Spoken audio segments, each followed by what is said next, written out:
Hello dear friends, हम last session में देख चुके थे कि the common concept of God in Hinduism क्या है। ऐसे तो हिंदुइज्म में कॉन्सेप्ट ऑफ गॉड कई ओपिनियंस हैं। कैसे ओपिनियंस व्यक्त किए जा रहे हैं, किए गए हैं। दरअसल कॉन्सेप्ट ऑफ गॉड हिंदुइज्म का क्या है, भगवत गीता, उपनिषद और वेदास के आधार पर हमें परखना है। क्योंकि हम कह रहे थे सम्यक ज्ञान या राइट नॉलेज, भगवान के बारे में भी, कॉन्सेप्ट ऑफ गॉड के बारे में भी सही ज्ञान प्राप्त करना अवश्य और अनिवार्य भी है। हम भगवत गीता में देख चुके थे वर्ष में। अब उपनिषद के बारे में अगर देखेंगे तो उपनिषद भी हिंदू का सेक्रेड स्क्रिप्चर से ये कॉन्सेप्ट का ऑफ गॉड देखने के लिए ये वर्सेस मैं पढ़ूंगा। एकम एवं द्वितीयम, ये छंदोग्य उपनिषद से है। इसका मतलब he is one only without A second, और एक ही है, दूसरा नहीं, किसी दूसरे के बिना, वो एक ही है। न तस्य प्रतिमा अस्ति, there is no likeness of him. ये श्वेतस्वतरा उपनिषद से है। अगर हम इनके मानी देखेंगे तो उस जैसा कोई नहीं, उस जैसा कोई नहीं, तो एक है। और मैन की इनेबिलिटी एक पर्टिकुलर फॉर्म में गॉड को इमेजिन करने की एबिलिटी मनुष्य में नहीं है। न समुद्र से तिष्ठति रूपम अस्य, न चक्षुषा पश्यति कश्चन।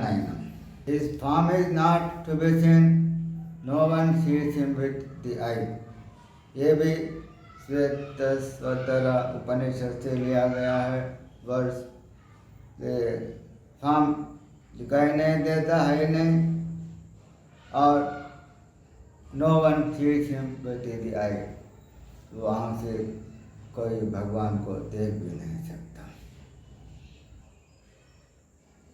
न तस्य प्रतिमा अस्ति, ये यजुर्वेदा में there is no image of him, इसे पहले भी देख चुके हैं। और यजुर्वेदा में ये प्रेयर भी है कि lead us to the good path and remove the sin that makes us stray and wander। हमें सीधा रास्ता बताना एवं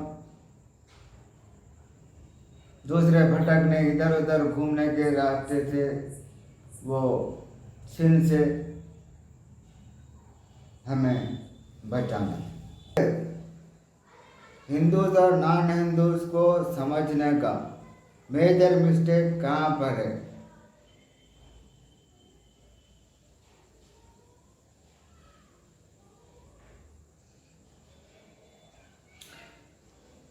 मैसिव मिसअंडरस्टैंडिंग की वजह क्या है?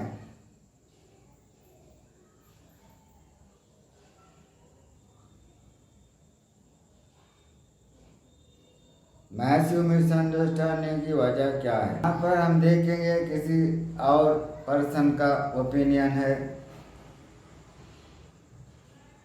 जब हिंदूज कहते हैं कि गॉड इज वन,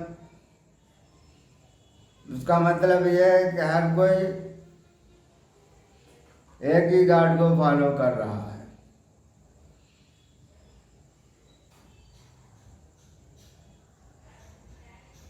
अगर मुस्लिम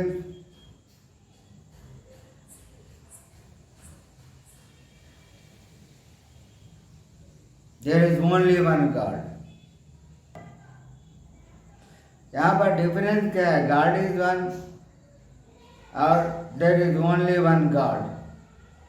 कहीं गॉड इज वन का माना यह तो नहीं बताया जा रहा है कि एवरीथिंग इज गॉड।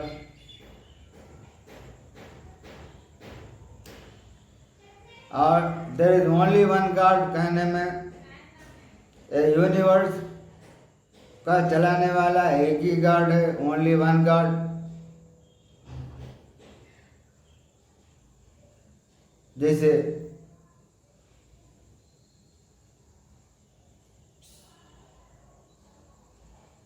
हर कोई वर्शिप करना होगा।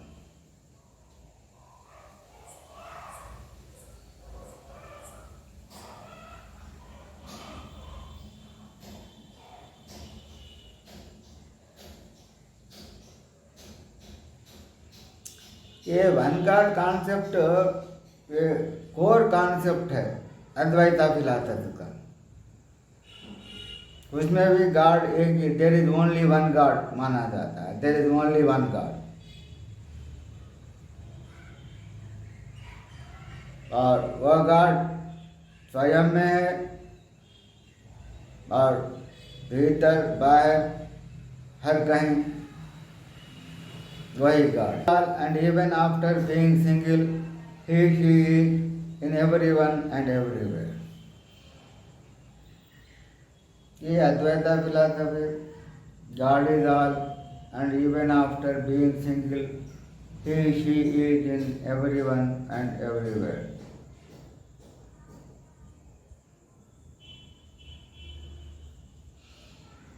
यहाँ पर ये कैसे मिसअंडरस्टैंड किया जाता है।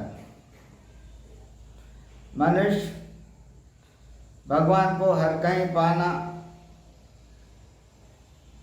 ये एक्सेप्ट करता है,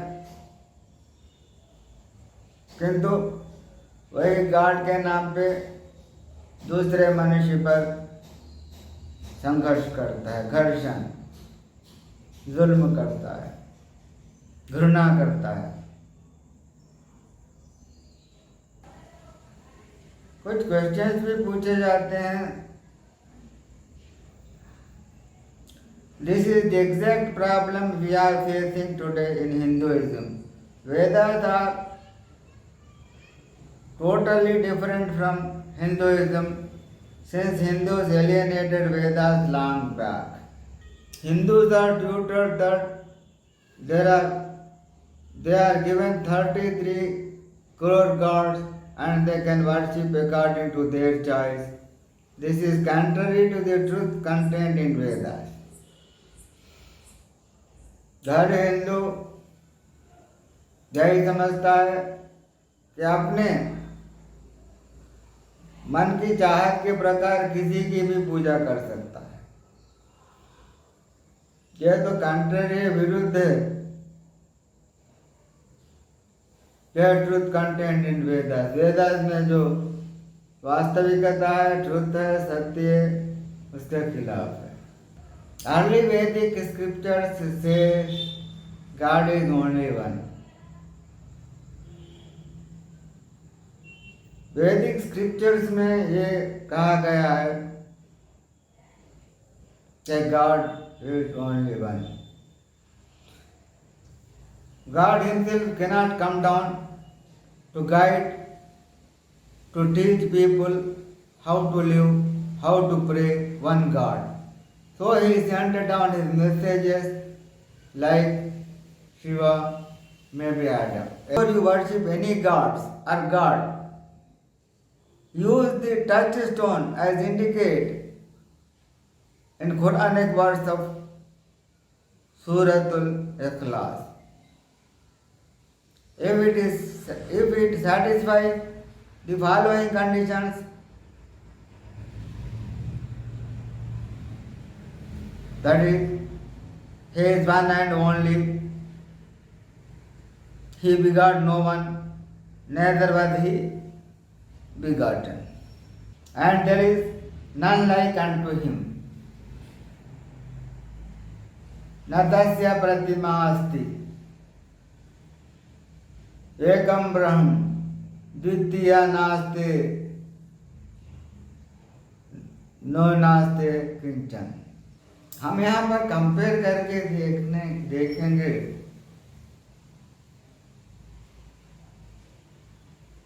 तो कंपेयर करने के लिए दिक्कत ये है कि किसी ने लिखा है almost all standards in Vedas are corrupted by selfish people for satiating their selfish needs.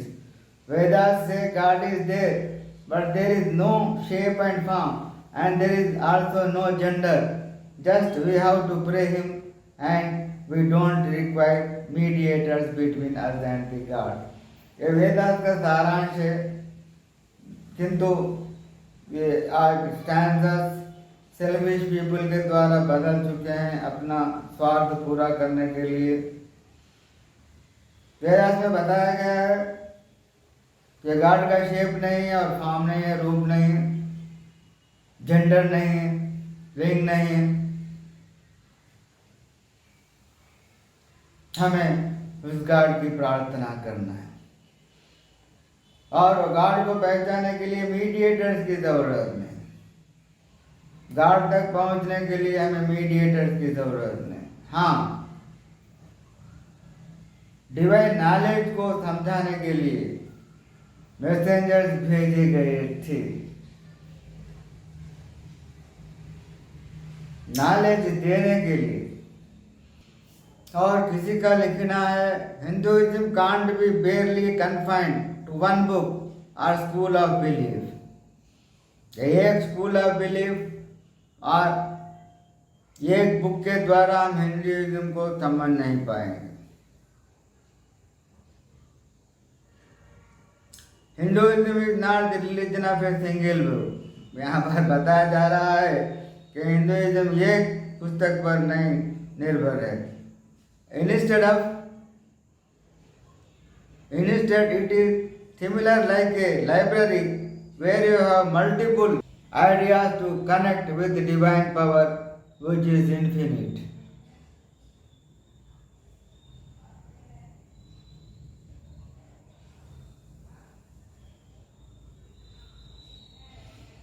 इतना लिखते हुए भी हम आगे नहीं बढ़ते। जो डिवाइन पावर इन्फिनिट है और मनुष्य फाइनाइट है और समझने के लिए एक बुक एनफ नहीं है, कन्फाइन नहीं कर सकते हम, तो दूसरे पुस्तकों की तरफ क्यों नहीं पढ़ते? दूसरे पुस्तक भी हैं हम कंफर्म करने के लिए। जब हम समझ नहीं पा रहे हैं, कॉन्सेप्ट ऑफ गॉड हमें समझना मुश्किल हो रहा है, समझने वाले समझ रहे हैं, समझाने वाले समझा रहे हैं, फिर भी दिक्कत हो रही है, हम बिखरे हो रहे हैं, भटक रहे हैं, बिगड़ रहे हैं, सोसाइटी को बिगाड़ रहे हैं, मनुष्य से मनुष्य को घृणा हो रही है। इसका रीजन एक ही है कि हम कॉन्सेप्ट ऑफ गॉड को समझ नहीं पा रहे हैं। इतना खुला हुआ नॉलेज हमें मिल रहा है,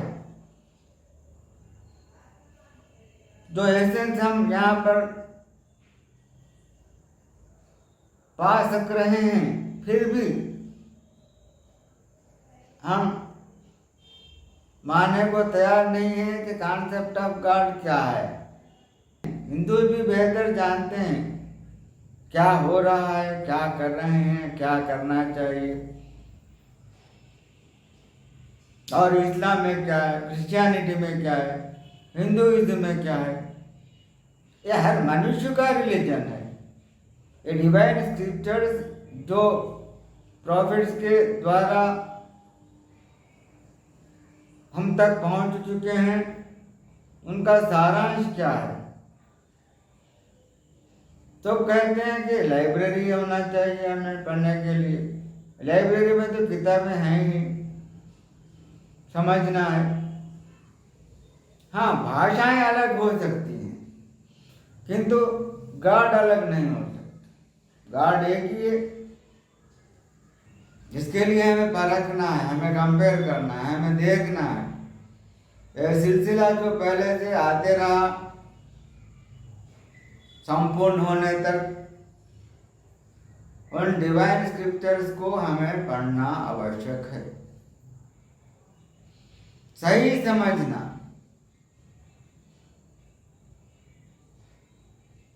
सही समझना चाहिए।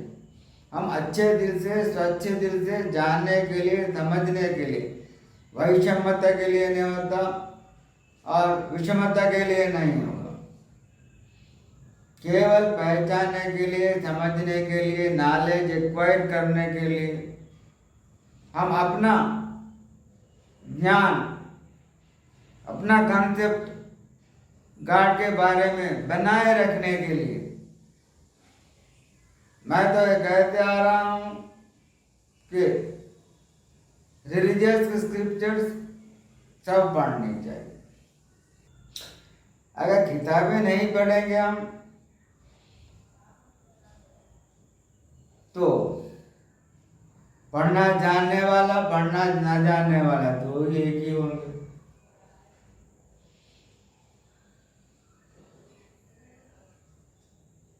और कहीं ऐसा भी होता है पढ़े लिखों से अनपढ़ बेहतर समझते हैं कुछ चीजें।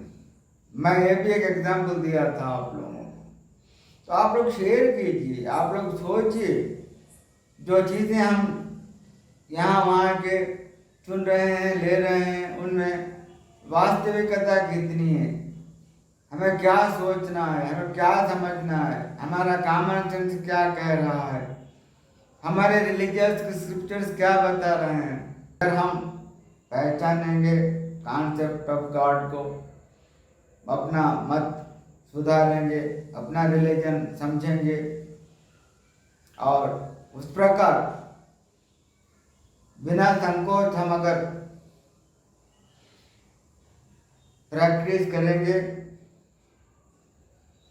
तो गॉड का सही कॉन्सेप्ट बाहर आएगा और सब लोग समझ जाएंगे कि मनुष्य सब एक है। सर्विस टू मैन, यानी यहाँ पर गिन चुन कर देख कर सर्विस करना नहीं है। अगर जाति का मनुष्य है तो उसकी सेवा करना है। क्या हम ये कर रहे हैं? हम जाति के नाम पे, मजहब के नाम पे झगड़ना पसंद करते हैं।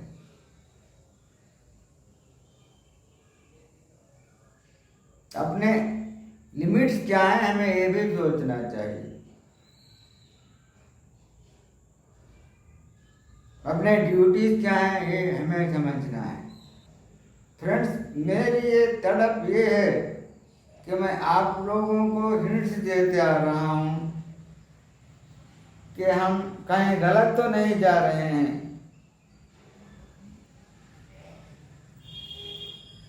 क्योंकि इस टॉपिक पर भी चर्चा हो रही है,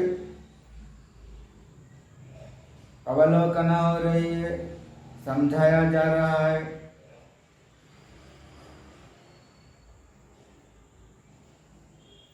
लोग समझ रहे हैं।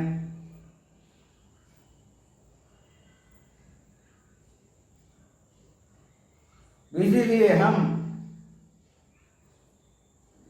इस परिस्थिति से बाहर निकलने के लिए कॉन्सेप्ट ऑफ गॉड को सही तरह समझना अवश्य है। हर मजहब वाले को चाहिए, मनुष्य जो है उसको चाहिए।